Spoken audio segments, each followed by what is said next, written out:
Israeli जहरियत के खिलाफ अमरीकी यूनिवर्सिटीज़ में फ़लस्तीनियों से ज़ारिक चहती करने वाले तलबा का एहतजाज अब यूरोप के दीगर ममालिक में फैलता नज़र आ रहा है। अमरीका, कनाडा, ग्रीस के बाद अब कोलंबिया यूनिवर्सिटी में भी तलबा ने एहतजाज शुरू कर दिया है। तो हम ये भी देख रहे हैं कि इसमें अब एक कमेटी बनाई गई है जो कि इस मामले पर एहतजाज भी करेगी और कुछ पाबंदियों की इसराइल पर बातें हो रही हैं क्योंकि उन्होंने जंगी क़वानीन की खिलाफ वर्जी की है, जिस पर अब आवाज़ उठना शुरू हो गई है। इस्लामी ममालिक अब इस पर कुछ गौर कर रहे हैं। ज़ाहिर है जब फ़लस्तीनियों की तरफ से शदीद ये भी एहतजाज किया गया कि अरब्स कहाँ हैं मुस्लिम ममालिक जो कि हमारे हक़ के लिए खड़े होंगे या हमारे लिए बात करेंगे। बहुत देर की, लेकिन अब बिल आखिर हम ये देख रहे हैं कि पेशरफ नज़र आ रही है, डेवलपमेंट हुई है कि जिसमें कि अब एक कमेटी भी बना दी गई है जो कि इन सारे मामलात को देखेगी।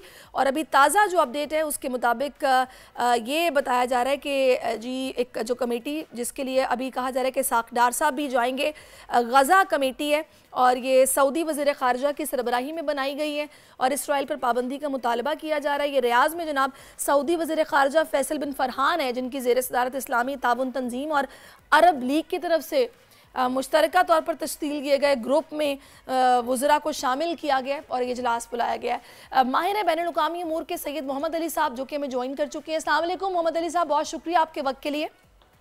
बहुत शुक्रिया। अच्छा, मुझे बताइएगा ये पेशरफ जो कि अब हुई है बहुत पहले हो जाना चाहिए थी, देर आयद दुरुस्त आयद, क्या इसके नताइज आप देख रहे हैं? बहुत शुक्रिया जी। पहले तो मैं मुख्तसरन इसकी वजूहात बताने की कोशिश करूंगा।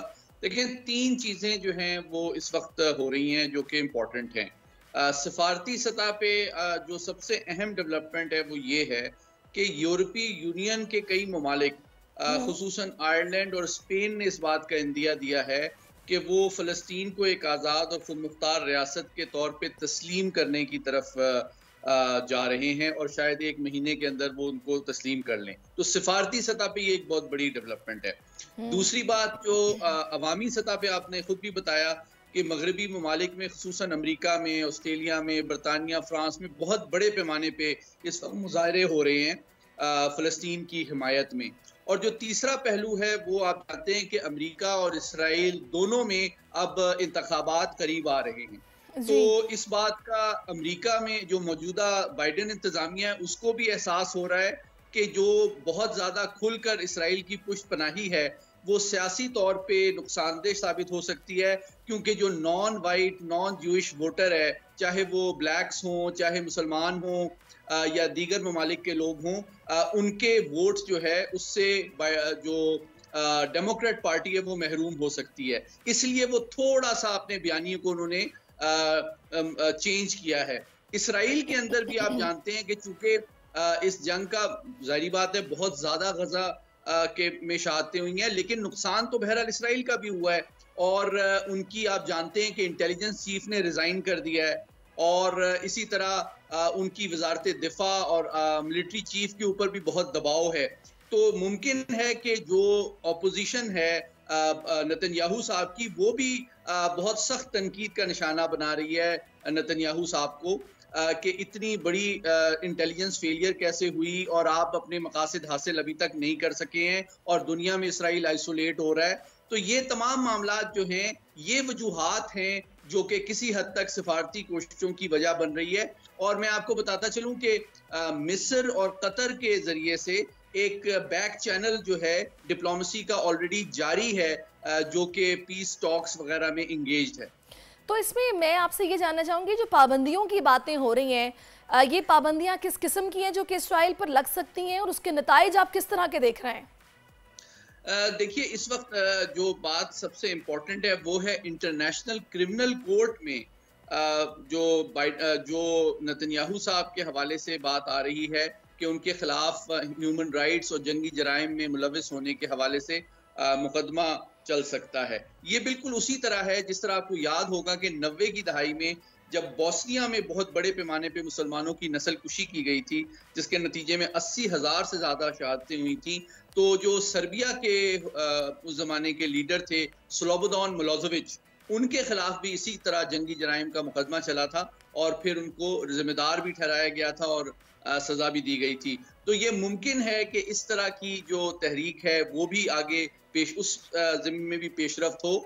इसराइल पे तो बराह रास्त पाबंदियों के इम्कानात मैं कम देखता हूँ, लेकिन जो नेतन्याहू साहब का सियासी कैरियर है और फ्यूचर में इंटरनेशनल क्रिमिनल कोर्ट की जो कार्रवाई है वो उनके सियासी मुस्तकबिल के हवाले से अच्छा, काफी अभी अहमियत रखती है। अगर हम इसराइल के अंदर की बात की जाए तो मोहम्मद अली साहब, वहां पर भी उनसे इस्तीफे का बारहा मुतालबा हो चुका है और लोग कुछ उनके हक में नहीं है, इसीलिए बार बार वहां पर भी हम एहतजाज की सूरत हाल देखते हैं। तो अंदर से भी प्रेशर है और अब बाहर से भी इसराइल पर प्रेशर है जो कि नजर आ रहा है। जी बिल्कुल ऐसे ही है। देखें, नेतन्याहू साहब पे 4 जगह से प्रेशर पड़ रहा है। अमेरिका का भी प्रेशर है, मगरबी ताकतों का भी प्रेशर है कि वो जंग को ज़्यादा ना फैलाए और ख़त्म करे। ब्लिंकन साहब ने भी ये बारहा जोर दिया है कि वो जो एड है और जो रिलीफ है उसको अलाउ करे। साथ ही साथ आपने जानते हैं कि अभी जो कशीदगी ईरान के साथ हुई उसमें भी मगरबी ताकतों ने ये दबाव डाला इसराइल पे कि वो मजीद एस्केलेट ना करे। दाखिली सतह पे भी जो उनकी इलीट है और बहुत ज़्यादा जो उनके इंडस्ट्रियल वर्कर्स वगैरह वो मुल्क छोड़ के जा चुके हैं। और चौथी बात ये है कि इसका माशी नुकसान भी इसराइल को हो रहा है। तो ये तमाम तर जो दबाव और जो चैलेंजेस हैं, ये मुमकिन है कि जो ऑपोजिशन पार्टी है वो आने वाले इलेक्शंस में इसका फ़ायदा उठाने की कोशिश करे और नेतन्याहू साहब को इसका काफ़ी बड़ी कीमत अच्छा अदा सैयद मोहम्मद अली साहब, मुझे ये बताएगा कि हमने ये देखा है कि काफ़ी कुछ एक हजीमत का भी सामना करना पड़ा है मुस्लिम ममालिक को, जब लोगों ने सोशल मीडिया पर खासकर तनकीद की है कि मुस्लिम ममालिक खामोश क्यों हैं। ये तो ईरान ने जब ये हमला किया तो उसके बाद कुछ थोड़ी लगता है कि होश आई है। तो अभी ये जो OIC जिसके प्लेटफॉर्म को बिल्कुल वर्थलेस कहा जा रहा था और अरब लीग, इन्होंने मिलकर अब एक मुश्तरका जो ग्रुप तश्कील दिया है जो कि गजा के हवाले से बात भी कर रहा है, इजलास भी बुलाए गए हैं, इसकी सिग्निफिकेंस आप क्या देख रहे हैं? देखिए, ये बात एक हकीकत है कि पूरी जो मुस्लिम मेजॉरिटी रियासतें हैं उनकी सबसे अहम ये नुमाइंदा फोरम है OIC का। और वो मुस्लिम उम्मा की जो सेंटिमेंट्स हैं, ग्रीवेंसेस हैं, उनकी बाज़ाब्ता तौर पे सरकारी सतह पे आलमी बरादरी के सामने तर्जुमानी करता है और ये करता रहा है।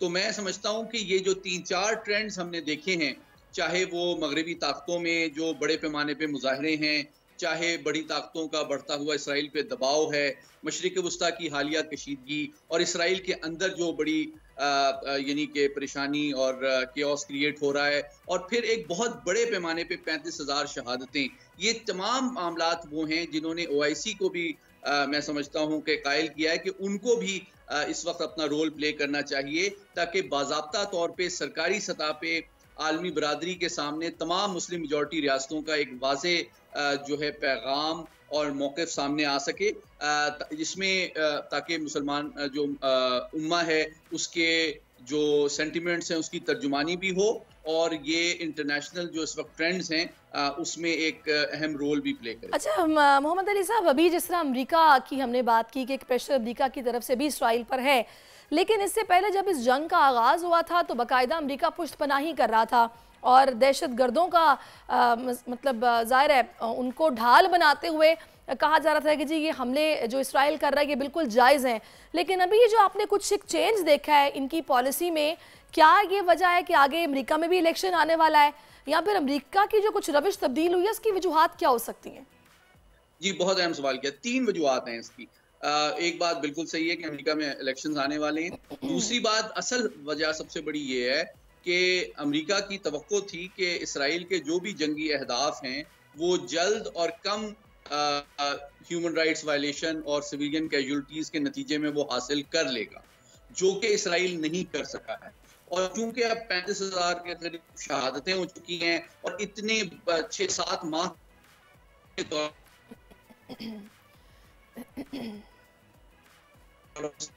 जी मोहम्मद अली साहब, तो अमेरिका को भी इसका एहसास है कि इसकी कीमत जो है इस इसराइल को सपोर्ट करने की अमेरिका के लिए भी बहुत बढ़ गई है। सही। अच्छा, अब क्या लगता है ये जो अभी दबाव से दो चार है इसराइल, चारों तरफ से प्रेशर है, कब तक इस जारियत को बरकरार रख सकता है, जब हम ये मुतालबा भी अमेरिका की तरफ से देख रहे हैं कि एटलीस्ट 30 दिनों की जंगबंदी यहाँ पर फौरी तौर पर होनी चाहिए?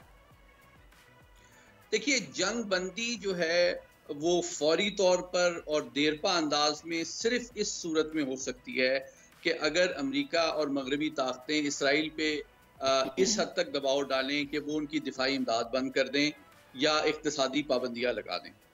उससे कम जो है सिर्फ सिफारती दबाव जो है उसका असर तो बहुत होता है, लेकिन इतना फैसला कुन दबाव नहीं होता कि वो मजबूर कर दे इसराइल को कि जनाब वो जंग बंद कर दे। अलबत्ता सियासी पहलू उसका इम्पोर्टेंट है, क्योंकि जो बाइडेन एडमिनिस्ट्रेशन है हकीकत में मैं आपको बताना चाहता हूँ कि वो भी बैलेंस कर रही है तीन चीज़ों को। वो ये देख रही है कि जनाब चूंकि मुस्लिम दुनिया से अमेरिका जो है उसकी सॉफ्ट पावर, उसका इमेज खराब हो रहा है इसराइल के साथ खड़े होने का, तो उसको भी बैलेंस करना है। साथ में ज्यूइश लॉबी को भी साथ लेके चलना है अमेरिका में, और साथ ही साथ इसराइल के बिल्कुल खुल्लम खुल्ला पुश्त पनाही से मशरिक वुस्ता के जो दीगर अरब और मुसलमान ममालिक हैं उनमें उनके साथ भी अमेरिका की गुडविल मुतासिर हो सकती है। तो अमेरिका इन तीनों चीजों को बैलेंस करने की कोशिश कर रहा है। उससे ये तवक्को आपको नहीं करनी चाहिए कि वो बिल्कुल खुल्लम खुल्ला इसराइल पे पाबंदियां लगा देगा या मुसलमानों की मदद करना शुरू कर देगा और फलस्तीन की सपोर्ट। लेकिन अब ये एक प्रेशर है, जाहिर है उस प्रेशर की वजह से ही इसराइल को अब ये जुल्म बंद करना होगा। इसके अलावा उसके पास भी कोई सोल्यूशन इसका मौजूद नहीं है, और वैसे भी जो खित्ता है वो इस तरह की सूरत हाल का मुतहम्मिल नहीं हो सकता कि आप ऐसे जुल्म करते रहे और कोई आपको रोके भी ना। बहुत शुक्रिया आपका दरी साहब, आप हमारे साथ मौजूद रहे और आपने अपना कीमती वक्त हमें दिया है। सब्सक्राइब करें और बेल दबाएं ताकि कोई खबर रह न जाए।